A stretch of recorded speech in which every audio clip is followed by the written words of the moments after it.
World Championships. Yeah. How's it feel being here? Yeah, great having you on U.S. soil. It's really fun having the fans. I was like going down the backstretch before my 200 and I could hear people cheering like, go Abby, go USA, go Kentucky. So it's just nice like hearing all of that before you run, knowing that people are there cheering you on. It just gave me a lot of energy before that race. As the U.S. champ, like you obviously come in with a little bit of a target on your back, but then you also watch the 100 and some of those women who are also going to be in your event. So Yeah. how do you go about approaching just where you stand against this competition? Yeah, I think just like similar to how I did at USA's, which is really just like one race at a time, as cliche as it sounds. That's what works best for me. It's just like focusing on what I need to do in each race to get that big Q and then set myself up for the final. And then once you're in the final, anything can happen. So trying not to look too far ahead or pay attention to, who's been running what, just keeping it focused on my lane. This is like your sixth peak. You have indoor, outdoors, SECs, NCAAs, USAs, and now Worlds. How are you feeling physically with such a long season? Yeah, someone actually just asked me how many races they think I've ran, and I think it's between like 55 and 60, so it's been a long season.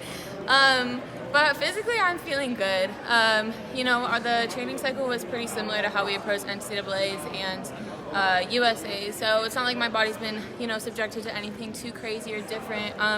I think the biggest thing is just keeping my mental headspace good, getting ready to go into this, keeping the pressure down, the nerves down, and then, letting everything take care of itself. What was it like? You tweeted out about, the announcement of the Puma deal. Yeah. You're with Puma now.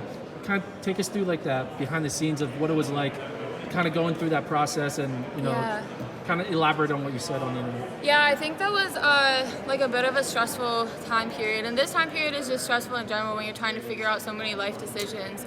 You're graduating college and you're trying to figure out who your sponsor is going to be and kind of manage, transitioning into real adulthood. So yeah, that was tough because Puma and I were waiting to announce it before Worlds to kind of get the hype going. And it originally started as like a Facebook post because I walked into practice on like a Monday morning, I think it might have been when it all blew up, and Coach Hall was like, "Oh, someone posted on Facebook that you're making, like $2 million a year," and I like was laughing because I was like, "That's funny," because not true.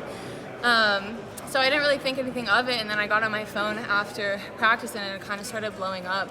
And people from my hometown were like texting me, congratulations on the biggest contract ever. And it just didn't feel right to take credit for something that wasn't true, which is why I felt like I needed to say something online. Just to let everyone know that those contracts aren't public, and no one would know how much I'm making besides Puma and I, and it's especially harmful when it's not true. It just subjects me to a lot of narratives, and people were reaching out to me, and I just felt bad because like half of the tweet was true and the other half wasn't. So I thought it was important to say something in that moment. Do you think this whole year has been kind of a big change for you with you and your connection to the rest of the track and field world? Yeah. This kind of was your big breakout year, hurt last year, so. Yeah, I think so. And I think it's just figuring out like what works for me before we meet. So like something I found helpful is like I get rid of Twitter completely before races.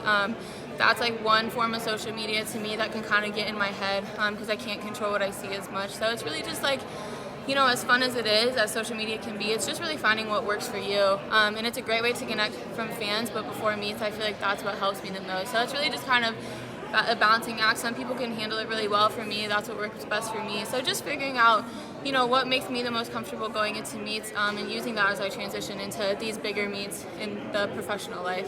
So you won't be on Twitter all week this? I won't. No, I got rid of it yesterday. So. How do you get rid of it? You just like change the password? I just remove it from my home screen, which is actually a good feature because then you don't have to delete your account. But I don't get any notifications, and I'm not tempted to go on it. So that's what I do. What was it like, your reception when they announced your name out there? Yeah, it was so fun. Hearing the crowd go crazy. I kind of wasn't as focused on it as much. I feel like I heard more going down the backstretch because right before I'm in the blocks, I'm thinking of my cues that work for me. But you can definitely feel the energy out there. Best of luck in the summits. Thank you.